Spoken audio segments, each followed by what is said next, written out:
Hi friends, welcome back to our channel Parnika 126 vlogs. అందరూ ఎలా ఉన్నారు? బాగున్నారా? మేమైతే బాగున్నాం. మీరు కూడా బాగుండాలని మనస్ఫూర్తిగా కోరుకుంటున్నాం. ఈరోజు అయితే మంచి చక్కటి రాగి లడ్డూతో నేనైతే మేము ముందుకు వచ్చేసాను ఫ్రెండ్స్. ఆరోగ్యానికి ఎంతో మేలు చేసే రాగి లడ్డు తిన్నారంటే అసలు వదిలిపెట్టారు మీరు. ఎముకలకు చాలా బలము. ఇదైతే నెయ్యి ఫ్రెండ్స్, ఫ్రెష్గా నెయ్యి అయితే తీసుకొచ్చారు. కేజీ అయితే 800 అంట. మీకైతే నెయ్యి ఎంత రేట్ ఉందో కామెంట్ చేయండి. ఇప్పుడైతే నేను రాగి లడ్డు చేస్తున్నాను కదా, దానికోసం అయితే జీడిపప్పు అయితే కొంచెం నెయ్యిలో అయితే ఫ్రై చేస్తున్నాను ఫ్రెండ్స్. కొన్ని జీడిపప్పు వేసి క్వాంటిటీ అనేది చాలా తక్కువలోనే చేస్తున్నాను నేను, ఎందుకంటే ఫస్ట్ టైం చేస్తున్నాను కాబట్టి. ఇదైతే మా పరి కోసం అయితే ప్రిపేర్ చేస్తున్నాను ఫ్రెండ్స్. ఇప్పుడైతే జీడిపప్పు నెయ్యిలో వేయిస్తున్నాను కదా, కొంచెం గోల్డ్ కలర్ వచ్చే వరకు అయితే వేయిస్తాను. ఇదిగోండి, కలర్ చేంజ్ అయింది కదా, మంచి వాసన అయితే వస్తుంది ఫ్రెండ్స్. నెయ్యి చాలా మంచి స్మెల్ అయితే వస్తూ ఉంది. అలాగే నేను బాదం పప్పు కూడా కొంచెం తీసుకుని అదే నెయ్యిలో వేయించేసాను, పక్కన పెట్టుకున్నాను. ఇప్పుడు అదే బండిలో నెయ్యి కొంచెం వేసి రాగి పిండి కూడా వేసాను ఫ్రెండ్స్. అది కూడా కొంచెం బాగా ఫ్రై చేశాను నెయ్యిలో, చాలా బాగా ఫ్రై చేశాను. ఆ రాగి నెయ్యిలో వేగే కొద్దీ మంచి స్మెల్ అయితే వస్తూ ఉంది.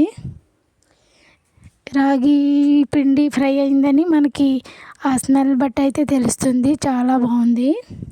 ఇప్పుడైతే ఇంకా ఫ్రై చేసి పెట్టుకున్న జీడిపప్పు బాదం పప్పు కూడా ఫ్రై చేసుకుని పక్కన పెట్టుకున్నాను కదా. ఇప్పుడైతే మిక్సీలో పెట్టేస్తున్నాను. తర్వాత బెల్లం కూడా కొంచెం తీసుకుని అది కూడా మిక్సీలో పట్టేసాను. చూడండి ఫ్రెండ్స్, ఇలా అయితే మిక్సీ పట్టేసాను.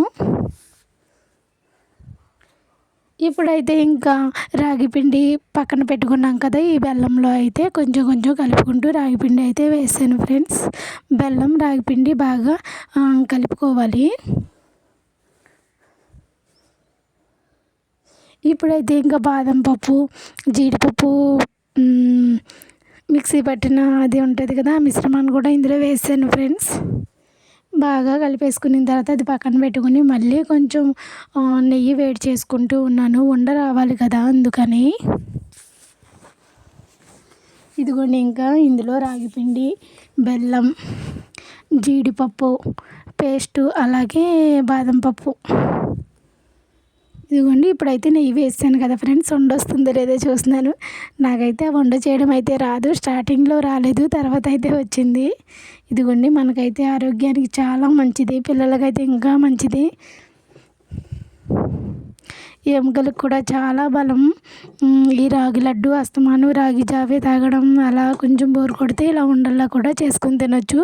చాలా చాలా బెనిఫిట్స్ ఉన్నాయి రాగి ఈ ఉండ ద్వారా. ఓకేనా, కొంచెం అయితే నేను పొడిలానే ఉంచాను, ఎందుకంటే మా పరి హార్లిక్స్ బూస్ట్లా ఇలా తింటూ ఉంటుంది అన్నమాట. అందుకని నేను కొంచెం పొడిలానే ఉంచాను, స్పూన్ వేసి ఇస్తే తినేస్తుంది. ఇప్పుడు ఇంకా ఉండలు చుట్టు పెట్టుకున్నాను కదా ఫ్రెండ్స్, అవి అయితే ఇంకో బౌల్లోకి తీసుకొని నేను స్టోర్ చేసుకుంటున్నాను. నాకైతే 10 ఈ ఉండలు అయితే ఒక 10 అయితే అయినాయి అన్నమాట. 9 అనుకుంటా. కొంచెం పొడి అలానే ఉంచేసాను. చాలా బాగున్నాయి ఫ్రెండ్స్. బెల్లం మనకి నచ్చినంత వేసుకోవచ్చు. స్వీట్ ఎక్కువ తింటే కొంచెం బెల్లం ఎక్కువ వేసుకోవచ్చు, కొంచెం తగ్గించవచ్చు. నేను పరిగి పెడుతున్నాను కాబట్టి మా అమ్మాయికి కొంచెం బెల్లం తక్కువగానే వేసాను. చూసారా, చూడటానికి ఎంత బాగున్నాయో. అసలు చేసింది నేనే అనిపించింది ఆ లడ్డు. నాకైతే లడ్డు అలా రౌండ్గా చేయడం అయితే అసలు రాదు. బాగా వచ్చింది ఫ్రెండ్స్, ట్రై చేయండి ఎవరైనా. చాలా బాగుంది, ఈజీ రెసిపీ. ఇదిగోండి, కొంచెం పొడిలా ఉంచాను కదా, అది కూడా ఇందులోనే వేసి పక్కన అలా స్టోర్